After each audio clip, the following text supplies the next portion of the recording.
एक समय की बात है। एक गांव में दो सहेलियां रहती थी। एक का नाम था राधा तो दूसरी का नाम था रानी। राधा के पिता व्यापारी थे, वही रानी के पिता किसान थे। रानी थोड़ा घर से गरीब थी और राधा अमीर थी। दोनों का बचपन एक साथ ही गुजरा था। दोनों ने एक साथ पढ़ा लिखा और हमेशा एक साथ रहने का एक दूसरे को वादा किया। उसी गांव में राधा रानी हमेशा अव्वल आया करती थी। पढ़ने में भी दोनों एक जैसी थी और काम काज में भी एक ही जैसी थी।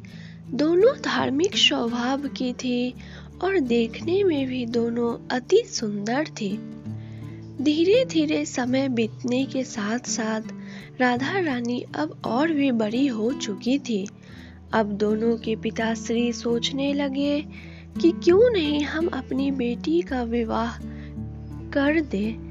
इसी चीज में दोनों के पिताश्री तलाश में जुट गए। राधा रानी देखने में तो सुंदर थी ही, साथ में पूजा पाठ घर के कार्यों में भी बहुत ही अव्वल थी। राधा के पिताश्री व्यापारी थे, इसलिए उनके पास इतना नगद था कि चाहे वो कोई भी आ जाए रिश्ता लेके, राधा के पिताश्री उसे स्वीकार कर सकते थे।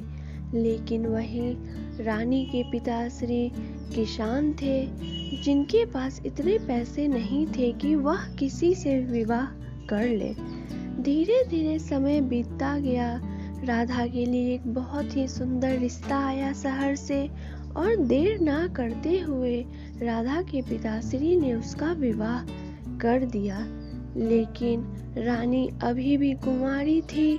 पैसे नहीं होने के कारण, दहेज नहीं होने के कारण वह पैसा नहीं दे पा रही थी। इसी तरह समय बीतता गया और रानी का विवाह नहीं हो पा रहा था। एक दिन रानी की सहेली राधा गांव आई और वह यह सब चीज देख करके बहुत निराश हुई। उसने कहा कि रानी तुम चिंता मत करो, तुम्हारी सहेली तुम्हारी बहन आ चुकी है, अब तुम्हें किसी भी तरह की कोई दिक्कत नहीं होगी। अगले ही दिन दोनों मंदिर गए और इस चीज का उपाय पूछे। तब पंडित जी ने कहा इसका एक ही उपाय है पुत्री, अभी तुम कुंवारी हो, 16 सोमवार का अगर तुम व्रत करोगी, शिव जी को प्रश्न करोगी तो शिव जी तुम्हारा बात जरूर सुनेंगे। फिर क्या था, विधि अनुसार रानी 16 सोमवार व्रत करने का मन में ठान ली।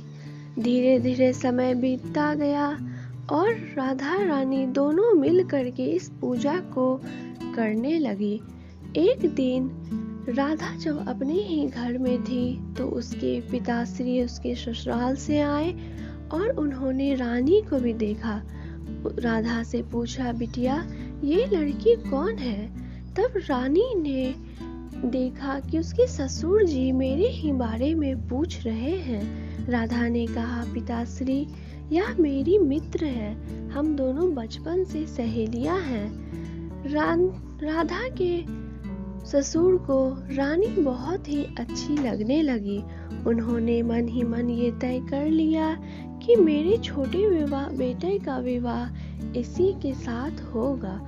और इस तरह से उसका विवाह अपने छोटे बेटे के साथ करने के लिए यह प्रस्ताव रानी के पिताश्री के आगे रखा।